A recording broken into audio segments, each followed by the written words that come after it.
तो अभी तक आप ये सोच रहे थे भी ये वाला प्रॉब्लम आगे अगली जनरेशन में जाएगा कि नहीं जाएगा। ठीक, तो अब इनका टेस्ट हो जाएगा जब आप सैंपल दे देंगे, उसका 1 महीना बाद रिपोर्ट आ जाएगा। ओके, जेनेटिक टेस्ट का। उसके रिपोर्ट के लिए मैं वैसे ही सब पेशेंट से बात करता, तो आपसे भी करेंगे। उस समय आप सामने बैठिएगा, ये सवाल तब पूछिएगा, हम आपको एग्जैक्टली बता देंगे कि क्या होने वाला है अगली जनरेशन में और आपको क्या करना है।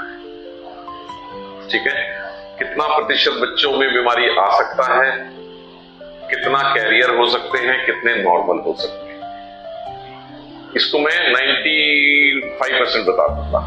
अगर आपका जीन टेस्ट भी हो जाए, जीन मैपिंग, तो मैं 100% बता दूं कि आपको क्या आगे जाके कितना प्रतिशत बच्चों में। आपका तो हमें स्टेटस पता चला, आप तो डिजीज हैं।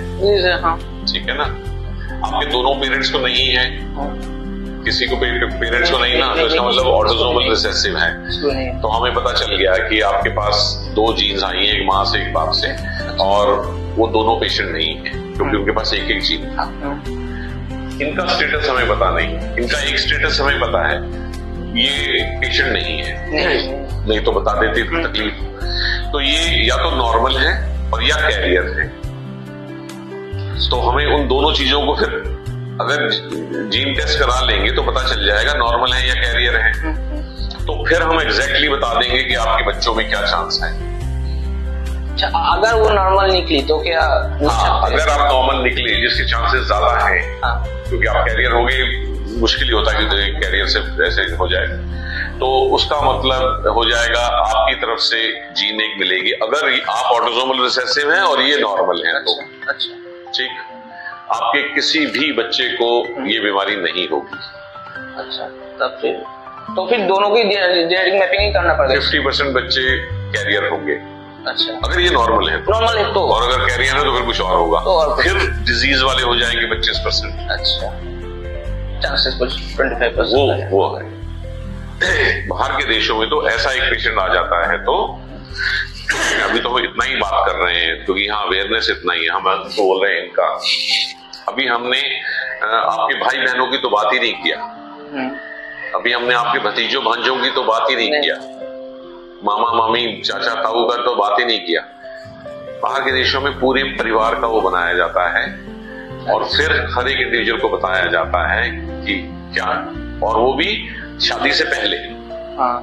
आपके बच्चों को भी शादी से पहले करवाना चाहिए, जिससे शादी होनी है उससे उसका जीन टेस्ट कराना होगा, क्योंकि आपके बच्चे कुछ ना भी हुआ तो कैरियर तो हो सकते हैं मतलब 50%। वहां पे इस बीमारी को हम आसानी से रोक सकते हैं अगली जनरेशन। आपकी अगली पीढ़ियों में कभी भी ना आए, उसके लिए आप अगर सजग रहेंगे और फॉलो करते रहेंगे और बच्चों को पास ऑन करते रहेंगे और बच्चों से कहेंगे कितना भी किसी से अटैचमेंट हो जाए पर अगर उसका जीन टेस्ट ठीक नहीं आया तो शादी नहीं करना। किसी का भी अफेयर शुरू होने से पहले जीन टेस्ट करा लेना, थोड़ा इमोशन इन्वॉल्व हो जाता। अभी तो 3 साल से जानते हैं, अब तो कुछ भी निकले मैं करूंगा शादी, ऐसा करके नहीं। ठीक है, कोई पसंद आए तो बोलो उसको कोई जीन टेस्ट करा के लाए।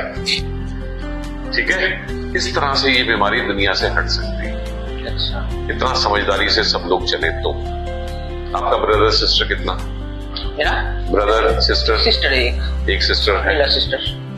उनका जीन टेस्ट होना चाहिए। अच्छा, अगर वो कैरियर हुई, जो पूरे चांसेस हैं उनके होने के, पर क्योंकि उनको सिम्टम नहीं है तो वो तो खुश है, मेरे को क्या है, मैं क्यों कराऊं ऐसा करके। वो अगर कैरियर हुई और फिर उनके हस्बैंड का शादी हो गया, तो उनका हस्बैंड का क्या स्टेटस है? ठीक है, तो उनके बच्चे कैरियर होंगे कि नहीं होंगे, इस तरह से।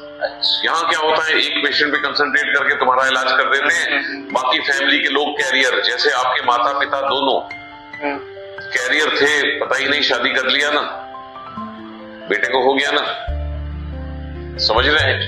उनके टाइम पे तो नहीं, वो सब तो अवेयरनेस नहीं थी, जानकारी नहीं थी, इतना नहीं था। अभी तो है। अब क्या हो रहा है ये हमने देखना। ऐसा बोल देते हैं हमें एक पेशेंट ने ऐसा बोला कि सर हम तो, हमारा शादी तो हो गया था 1980 में, तभी तो जानकारी नहीं थी, तो जब मैंने बोला कि इनका शादी से पहले कराना, अच्छा कराना पड़ेगा। मैंने कहा फिर फायदा क्या हुआ इस टेक्नोलॉजी के आने का? अपना बारे में तो बोल रहे हैं कि उस टाइम पे तो था नहीं तो हम करा लेते हैं, और अब जब है तो कहाँ करवाते हैं लोग? नहीं करवाते, बहुत थोड़े करवाते हैं। बीमारी चले जा रही है, क्योंकि जो कैरियर है उसे तो अजीब सा गुमान है, मुझे तो नहीं है बीमारी, हाँ मैं क्यों करूं? वही बात है। बच्चों में आ जाएगी भाई। इवन मेरा जो डिजीज है इस बारे में अभी तक फैमिली के लोग समझते नहीं है। ये मेरा वाइफ है इसलिए ये जितना समझता है, मेरा माँ भी उतना अच्छे से समझ नहीं पाती। नहीं समझ पाएंगे, क्योंकि मैं जब टकराता हूँ या फिर कुछ मेरे पास है टूट जाता है तो माँ ये बोलता है कि मैं सिर्फ माँ ही नहीं और भी जो लोग है वही बोलते हैं कि अरे देख के चलना है।